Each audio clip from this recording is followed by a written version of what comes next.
Bismillahirrahmanirrahim. Ibn Ishaq meriwayatkan dari Umar sendiri, setelah beliau memeluk Islam, ia pun pergi bertemu Abu Jahal, iaitu orang yang paling kuat menentang Islam. Umar mengetuk pintu Abu Jahal. Apabila pintu dibuka dan melihat Umar, Abu Jahal pun berkata, silakan wahai Umar, ada apa-apa beritakah? Umar berkata, aku datang untuk memberitahu kepadamu aku telah beriman kepada Allah dan Rasulnya Muhammad sallallahu alaihi wasallam. Aku percaya kepada ajaran yang dibawanya. Abu Jahal terus menolak pintu ke muka Umar dan berkata dengan marahnya, celaka sungguh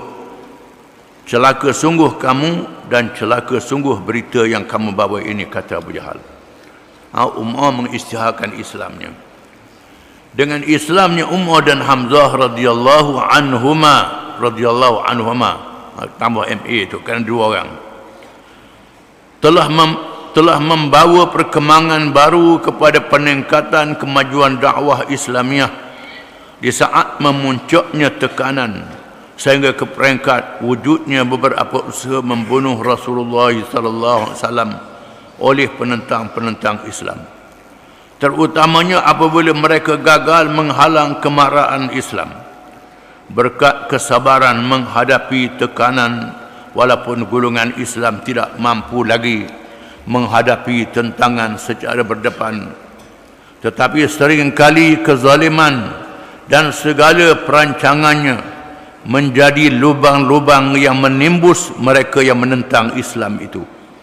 Adalah di luar dugaan mereka berlakunya Islam Hamzah dan Umar radhiyallahu anhuma, sehingga menjadi terganggunya perancangan mereka sementara waktu, sehingga memberi nafas yang kuat kepada perjuangan Islam. Memang tepat peristiwa itu dinamakan berterus terang di peringkat kedua dalam gerakan Islam di zaman Makkiyah. Allah Ta'ala yang maha berkuasa untuk memenangkan agamanya. Allah Ta'ala boleh buat beberapa cara dalam sejarahnya untuk membaiki semula manusia di luar dugaan. Umpamanya dalam sejarah yang diriwayatkan oleh Al-Quranul Karim, bila Bani Israel berlaku zalim di Baitul Maqdis, membunuh nabi-nabi dan ulama-ulama radhiyallahu alaihi wassalatu wassalam. Yang berkuasa ialah raja-raja yang zalim. Mereka yang soleh, mereka yang baik tak boleh nak buat apa. Mereka mendiamkan diri, bukan macam umat Muhammad sallallahu alaihi wasallam. Ada umat Muhammad, Allah Ta'ala akan adakan mereka yang berani berterus terang sepanjang zaman. Bila mereka yang lemah tidak mampu, Allah Ta'ala melakukan dengan takdirnya pada tentera Bakhtanusar yang kafir, yang majusi, menyerang Baitul Maqdis. Baitul Maqdis dipunahkan.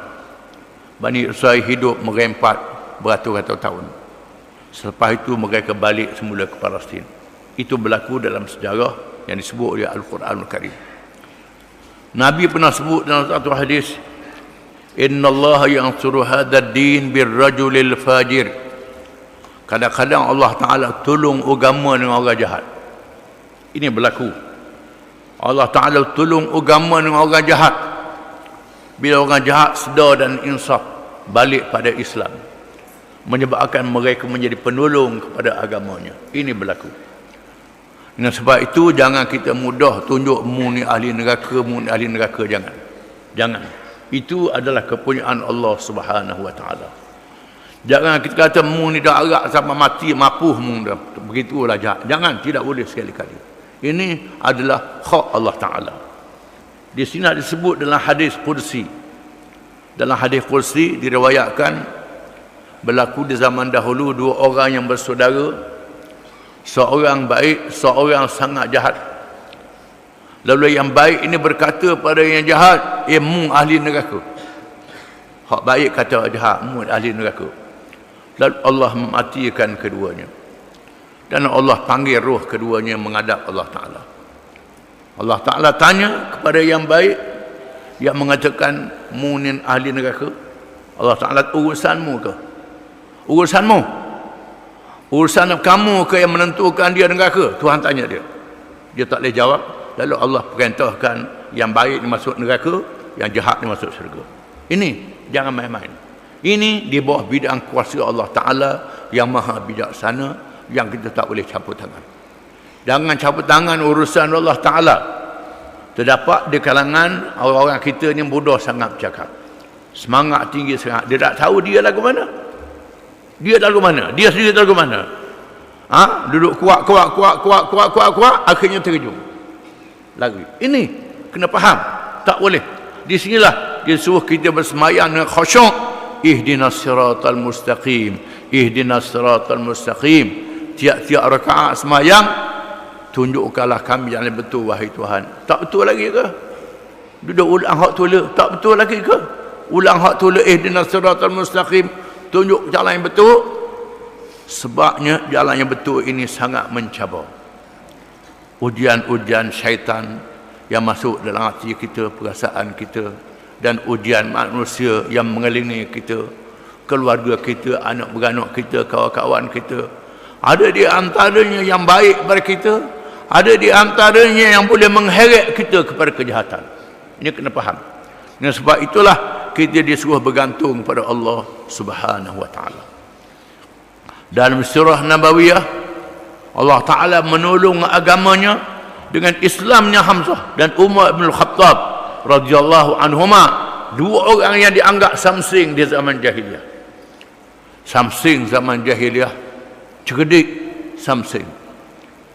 Inilah Nabi sebut dalam satu hadis, khiyarukum fil jahiliyati khiyarukum fil islami idza faqahu. Mereka yang pilihan di masa jahiliyah, pilihan di masa Islam bila mereka faham. Bila mereka faham, mereka belajar, mereka reti Islam, mereka jadi pilihan bersama dengan Islam. Orang yang pilihan masa jahiliyah. Masa jahiliyah dia cerdik. Bila sama dengan Islam, dia cerdik juga. Dia faham. Dia guna cerdik dia untuk Islam. Berani dia untuk Islam. Ada orang bodoh sepanjang masa. Masa jahiliyah bodoh, Tuhan beri hidayah dia masuk Islam. Lepas tu tak belajar, bodoh juga terus menerus. Begitu. Ada. Itu. Macam-macam manusia. Ada orang cerdik, lepas tu dia ikut Islam sekejap, lepas tu dia tak belajar, dia tak mengaji, tak mikir, tak didik diri dia, jadi bodoh balik, masuk jahiliyah balik. Macam-macam boleh berlaku. Suhaib, bukan Muhib tu, Suhaib dengan salah. Suhaib bin Sinan Ar-Rumi radhiyallahu anhu menegaskan, apabila Islamnya Umar, Islam menjadi terang-terangan. Seruannya dilakukan secara terbuka.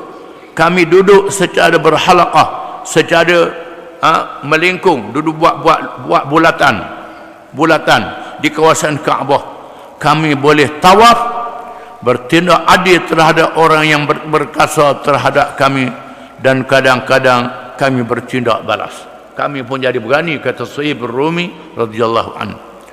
Dari peristiwa yang berlaku menunjukkan bukan sahaja meningkatnya iman kepada orang yang telah Islam. Orang yang telah Islam jadi bertambah kuat, yang melahirkan trust yang kuat kepada dakwah, tetapi juga membawa simpati dari golongan penentang. Terdapat golongan yang menentang yang bersimpati. Ada kalangan yang menentang Islam, dia bersimpati.